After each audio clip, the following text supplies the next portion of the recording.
Iron Gunner here.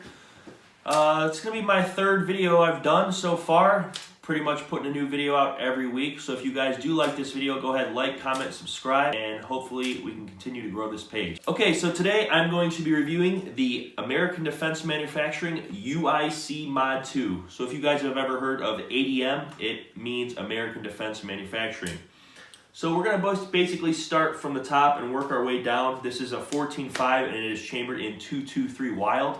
I believe it's 223 Wild. I don't know if that's technically the right terminology of Wild, but we'll go with that. What I found to be is 223 Wild is a little bit more accurate. Basically, we'll start with the muzzle brake. The muzzle brake is a spec-wear made by Silencer Co. So it's a Silencer Co. spec-wear muzzle brake. Couple pros and cons of muzzle brakes are the pros. They help you keep the gun on target a lot better. You can shoot faster because the muzzle of the rifle is not coming up or right and left. Basically, they let all the gases out of the rifle and that rifle just doesn't really move while you're shooting. Some cons. If you see my weapon light here, I can show you a picture of it, or you can just look on Google of what a muzzle brake does to a weapon light.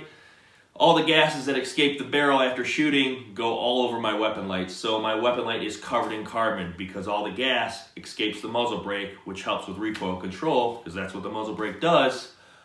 Basically blooms out your whole weapon light and you will lose the glass clarity, and will also lose a lot of lumens. Another con is it is extremely concussive. After shooting this rifle for a while with this brake, I tend to have somewhat of a headache, and so does whoever's filming the video for me.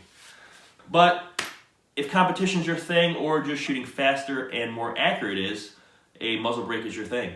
For me, I kind of prefer a compensator like the Surefire Warcomp. Like I said, the barrel is 14.5 inches. It is American Defense Manufacturing's lightweight barrel. It is chrome lined, and like I said, I found this barrel to be very accurate. 14.5, super lightweight, and I like it. I prefer the 14.5 inch barrel over the 16. Basically, it's just easier to move the gun around, and I'm definitely favoring 14.5 over a 16 right now. The rail is a 13.5 inch M-LOK rail. It's lightweight. It is not too bulky. It's not too small. This rifle came from Shooting Surplus, and let's get into that real quick.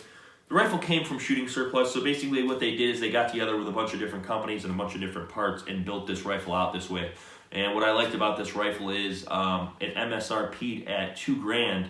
They also had a big sale about a month ago, and that's when I picked up the rifle because it was such a steal. They had a sale for $1,350, and we'll definitely talk about some of the parts like the trigger and the sights. And it was basically a rifle that you could buy and not have to do anything to it. You bought it, you threw an optic on it, you threw a weapon light on it, and you were good to go. But like I said, 13.5 inch rail. It is M-LOK. I prefer M-LOK over Picatinny rails and key mod rails. I think it's a little sexier, and they just seem a little slimmer and just overall more aesthetically pleasing. Let's talk about my weapon light. I have a no, I don't have a Surefire. I wish I had a Surefire, but I have a Streamlight. It is the HLX 1000 lumens. I really like this weapon light. $120, and like I said, 1000 lumens. You can't beat that. If you're in a budget for a weapon light and just need a weapon light, because I believe that every defensive gun, whether it be a pistol, rifle, shotgun, sub gun, any kind of gun that is going to be meant for defensive purposes should have a weapon light. I do not have it on like a cloud defense mount or anything. It's just up on a tape switch presser pad up here with some zip ties. But yeah, definitely do that.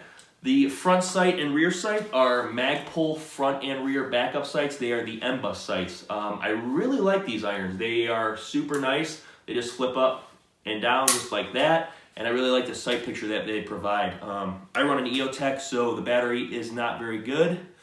That is why I have irons on this gun. But I do not believe that irons are a must on a rifle, as some people may say that they are. Just my opinion. As always, this is just my opinion.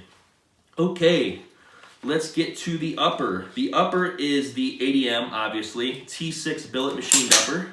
I don't really know much about upper receivers besides I'd buy a good one and just be happy with it. You can get away with a cheaper lower, but preferably get a nice upper. The bolt carrier group, your BCG. I advise that you get a good bolt. People will say that they are heart of the rifle, and they really are. Definitely don't chimp out and get a cheap bolt. Get a nice bolt like an ADM or a BCM, Daniel Defense.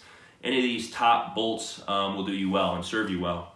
So this, like I said, is the American Defense rifle, so obviously it has a ADM bolt carrier group. It is a melanite finish, and as any other bolt that I've had so far, it does its job.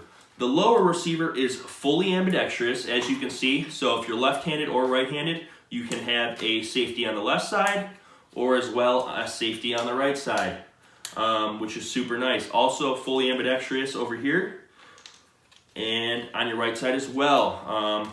Another cool thing about this is, a lot of you have heard of the Magpul bad lever, and what's cool about what ADM did is this is like their version of a bad lever, and I have found it to be more practical for me just because I like that the switch is not in the trigger guard, it's actually right here. So you can drop bolt as well as lock bolt to the rear. So it's very nice for those one-handed malfunction clearing or just quick reloads, but basically what I like to use it for is when I'm reloading my rifle, or when I'm about to load my rifle and make ready, I will bring the bolt to the rear, like so. I will take my magazine, I will insert my magazine, and then I will drop bolt. Rear sight. The rear sight is just like the front sight. It is the Magpul M-Bus rear sight. Charging handle. I never thought charging handles were super important until I used a better charging handle in the Marine Corps in 2011 on deployment. Our M4s had ambidextrous charging handles like this. This is the BCM ambidextrous charging handle, I believe the large, and it is super cool, and I definitely think it helps with locking that bolt to the rear. So obviously you have your forward assist. Okay guys, I'm sure that something stood out as soon as you saw this rifle. It is the paint job. So it wasn't Cerakoted, it was actually hydro dipped from a company called Joint Force Enterprises, and it's super sleek. It is the Tropic. It's definitely different from anything you've seen, and it definitely stands out. Shooting Surplus did a bunch of different rifles. They had like a black multicam, they had the Tropic, they had a Laramie Bronze, they had a bunch of different options, which was super sweet. And those other options had different triggers, different parts, which was super cool. So you could kind of basically build yours without building it. Accessories I put on this rifle. We've already talked about the weapon light I did. Like I said, that didn't come with the rifle. I put that weapon light on there. We will talk about my optic. I prefer an EOTech. I really like how fast they are. I really like the reticle. Sometimes I prefer a single dot, but for close acquisition and just overall, and even kind of like more preferably at about 100, 200 yards, an EOTech I really like. I have it here. This is the EOTech XPS-2. I have it on a 5/8 riser from Kinetic Development Group. I really like this mount, and I really like how high the optic actually sits. Me being a bigger guy, I'm 6'4", close to 300 pounds now. I put on a couple pounds. Really like to see that I don't have to scrunch down and have all that tension in my neck.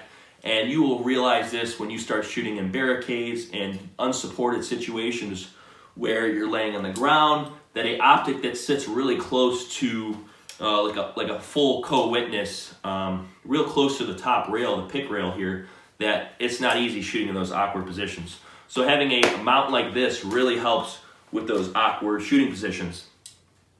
Also, I just really like how fast it is. That 5/8 riser is super quick. So that mounts from Kinetic Development Group. The trigger is a Geisley G2S. Definitely go to Geisley's website. You'll learn more about this trigger. I'm not going to go into it. All I know is that it is super sweet. It's got basically 1/4 inch of take up, breaks really nice, and then reset. It's super fast. It's a 2-stage trigger. Okay guys, so if you have any questions about the rifle from Shooting Surplus, it's the ADM UIC MOD2 14.5. You can go ahead and leave a comment below. I will definitely get back to you. You can also DM me at blackirongunner. I will have a little post up here on the right here. Definitely like, comment, subscribe, share this video if you like it, and definitely go over to Shooting Surplus's website and check out what they got over there for you guys. As always, keep on training, and thanks for watching.